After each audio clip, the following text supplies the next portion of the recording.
On February 13th, talk show host Ryan Jesperson from the Real Talk show out of Edmonton had an interview with Canmore wildlife photographer John Marriott on this whole incident that's blowing up in the news right now over this cougar hunt in Alberta. If you want to watch it, it's on the Real Talk Ryan Jesperson show on his YouTube channel. The title of this episode is called Outrage as Hunters Kill Cougar with Young Cubs, and it was originally live streamed on the 13th of February. I'm going to dive into a couple of aspects of this interview and debunk some of the things that have been said so far. In the description of this episode, it says this: Alberta's new regulations allow hunters to target female cougars with cubs. That is in fact not true.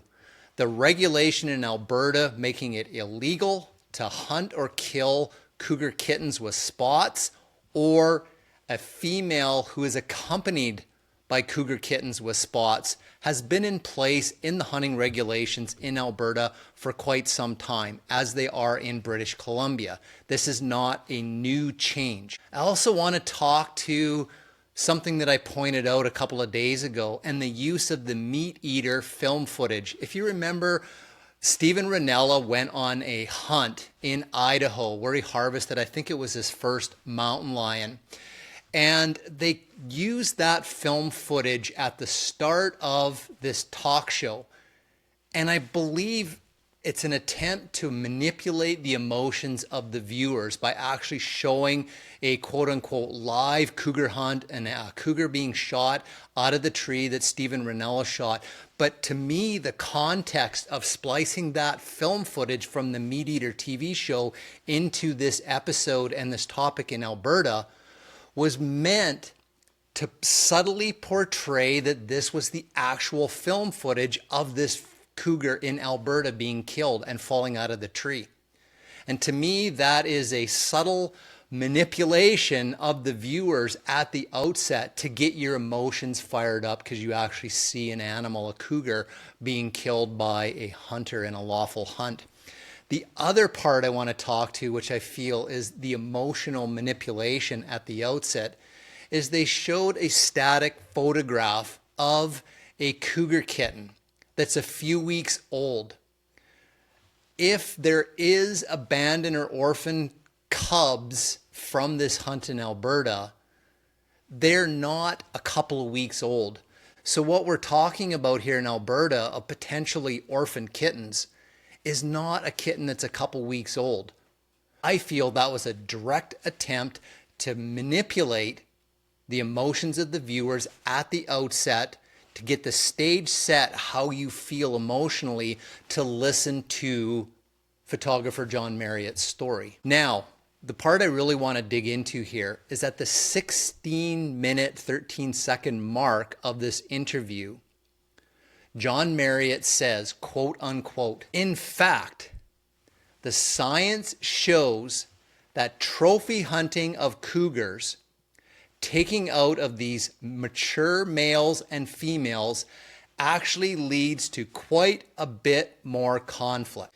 In 2022, 12 biologists and scientists from the Washington State Department of Fish and Wildlife, Colorado Parks and Wildlife, Idaho Fish and Game, Oregon Department of Fish and Wildlife, and the United States Geological Survey dove into the scientific literature around human-cougar conflicts. One of the first questions that they looked at in the published scientific literature was this question around whether cougar hunting causes more human-cougar wildlife conflict. There were 7 papers published on this topic where scientists researched this exact question.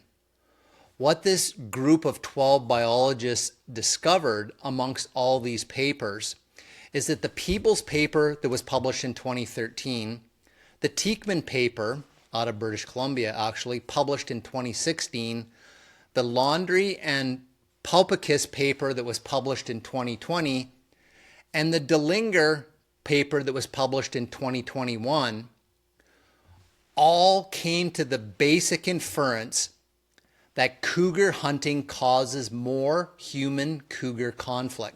A paper produced by Hillier in 2008 and another study published in 2015 by Hillier actually showed that the more cougars that were removed from the study area were associated with fewer human-cougar conflict interactions. And the Kirsch paper that was published in 2009 showed that there was no significant difference between the numbers of cougars removed by hunters and the level of human-cougar conflict interactions. What these 12 biologists and scientists concluded about the papers that were saying that cougar hunting causes more human conflict, this is what they concluded in their analysis of those papers.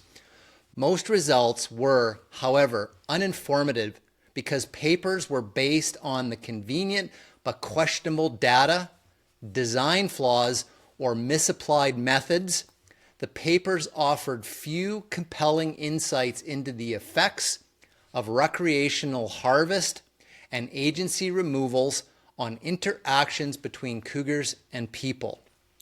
Well-known errors that lead to underestimation of chance effects were common, increasing the likelihood of producing spurious findings of significance.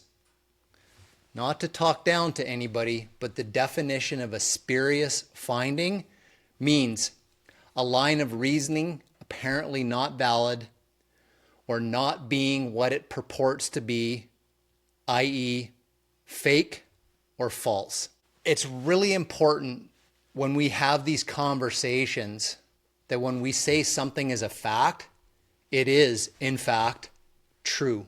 And in this case, the claim that cougar hunting causes more human-cougar wildlife conflict is, in fact, proven by a group of scientists out of the United States to wholeheartedly not be true.